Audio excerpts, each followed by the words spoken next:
Welcome.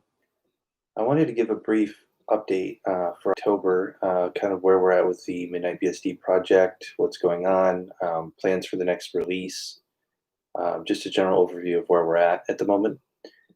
Currently, we're working on 2.0 current. This used to be called 1.3 current, but the changes have been just so much that we decided to bump the major version number. It's also going to be a lot easier for support later. It's likely that we won't be able to support the previous release very long once this new one goes up, just because the ports tree, getting both versions working together is very difficult. The compiler version in stable is extremely old. Like 1.2 has, I think, LLVM 341 or something like that. The new one has 8, so big jump. So that's been a point of contention for us in terms of just trying to get both of them working at the same time. So let me just run down some of the recent changes in current. First, we just imported Perl 5.32. Previously, we were on 5.28.0. So that's a big jump with Perl. We've also updated MDNS responder in base. The previous version was around 800 and something, and now we're over 1,000 on the version number. I forget the exact number right now. There were some issues if you tried to use the current i386 snap that I uploaded the other day. You'll notice the MDNS responder kind of like freaks out and does all sorts of weird errors and stuff. So the new version seems to fix all of those issues, and it's working stable.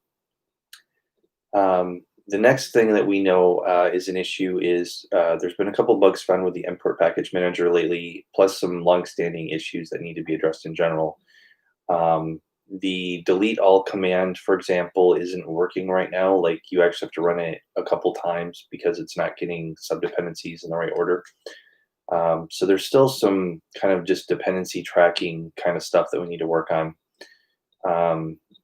The other thing is that there are changes needed for that in order to include packages with the ISOs, which is kind of the blocker for, when people ask, well, when are you going to do a full desktop install right from the ISO? That's the issue, is the actual package manager is why we haven't done that yet.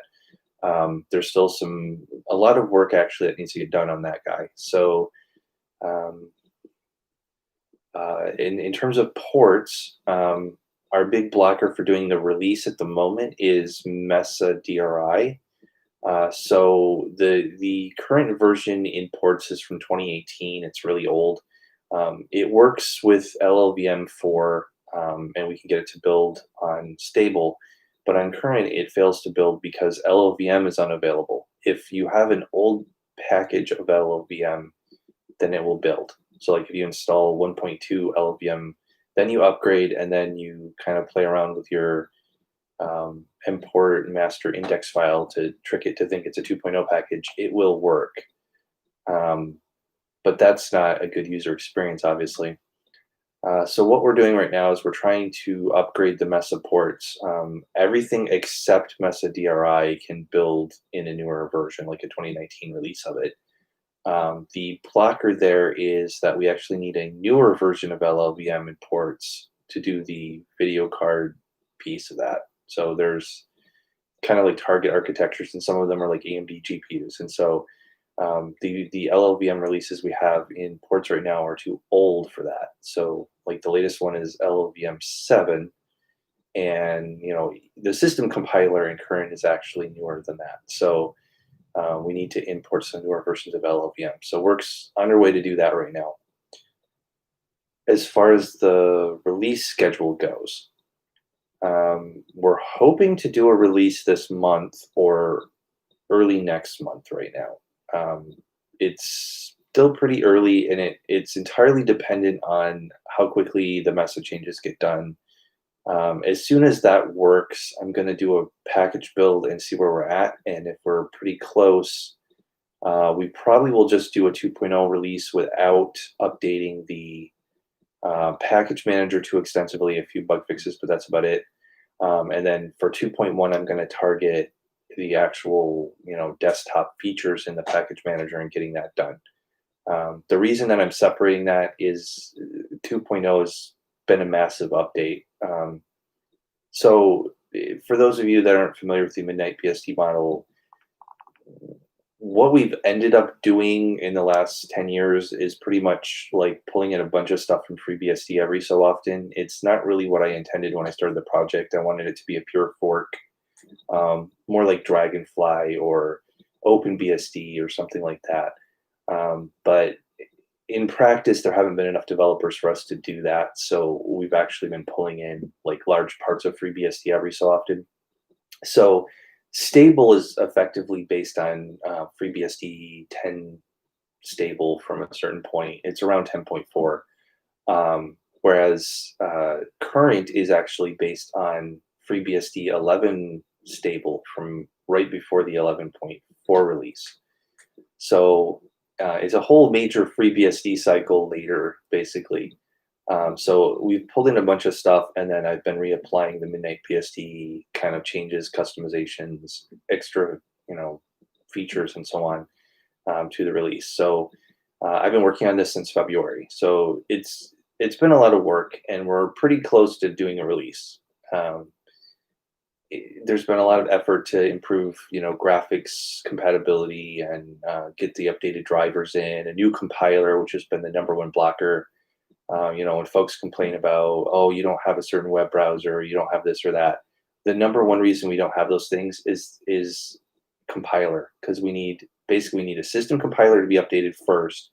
Then we need some newer compilers yet in ports, and then we also need Rust. And we've recently gotten a Rust port, and it's not the latest Rust. It's quite old right now. But once stable comes out, or excuse me, once current comes out and is released, we'll be able to upgrade the Rust port to a lot newer version that supports recent OpenSSL and so on. And at that point, we should, in theory, be able to start attempting to do a new Firefox port and get a native Firefox going. If you're on current right now, there's actually a binary Firefox and a binary Chrome port available for AMD 64 users that are basically versions from FreeBSD ports that have been repackaged.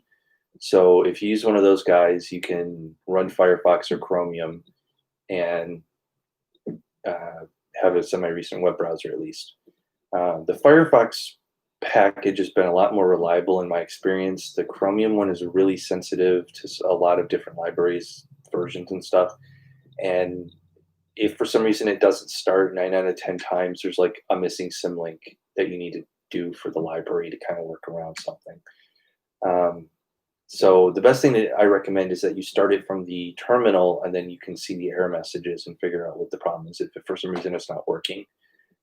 This is something we completely avoid if we were building our own, and we should be building our own. So that's not ideal. There's a number of issues with using the FreeBSD version.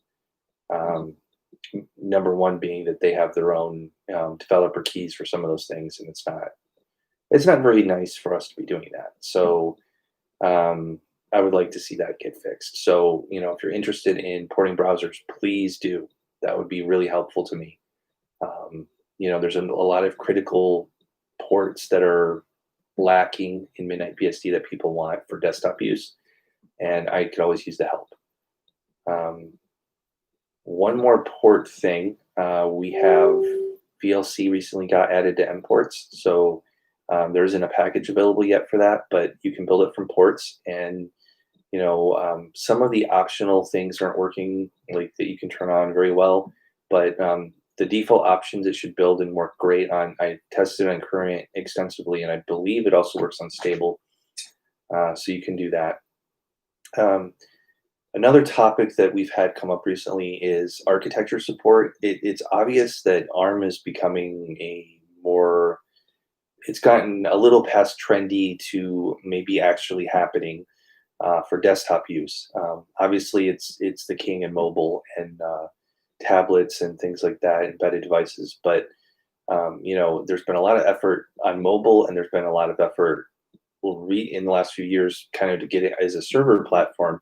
But the desktop space has been kind of ambiguous. There hasn't been a fast enough processor, in my view, to compete with like a desktop Intel or AMD processor, which is kind of my metric personally for has it matured yet. But now that Apple's looking at it, I think there might be a push in the PC space. So we did a poll recently, and folks want us to support the ARM architecture. So to that end, I'm looking into the possibility of that. The first step for us will be getting U-boot and getting targets set up for that. We should be able to at least target the 32-bit ARM architectures first. I've actually just bought a Raspberry Pi 2 to kind of play around with that a little bit. So, if we get far enough along with it and we can figure out a good way to build ports for it, we will do an ARM port. Finally, I wanted to talk about the Magus package build cluster.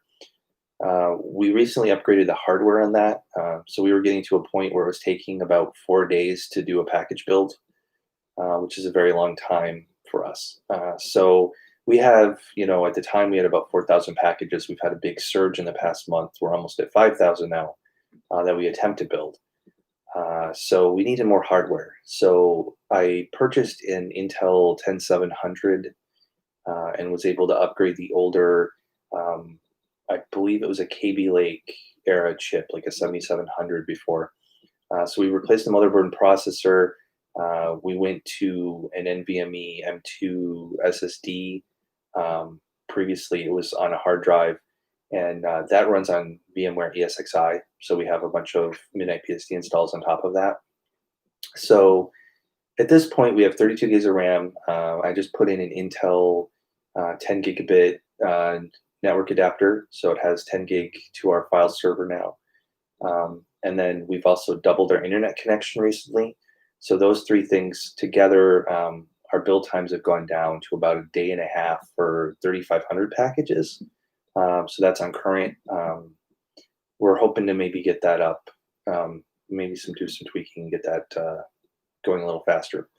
The other area that we want to do with that is kind of change the logic so that there's stages. So there'd be like a fetch stage and a build stage and a test stage, because right now it kind of does all of them together for each port, which causes us a lot of issues.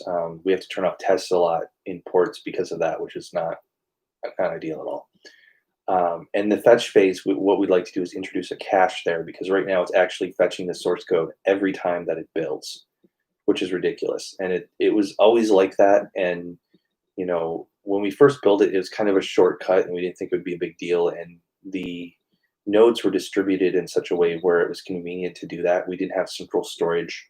So we had a cluster at Eastern Michigan University, and we had a cluster in my home, and then we had a Spark machine that was at one of the other developers' homes. So like we had this weird kind of split thing going. So now most all the builds happen from my home. So we have local disk available. So that's kind of where we're at. Just to recap, we're trying to do a release either this month or early next month.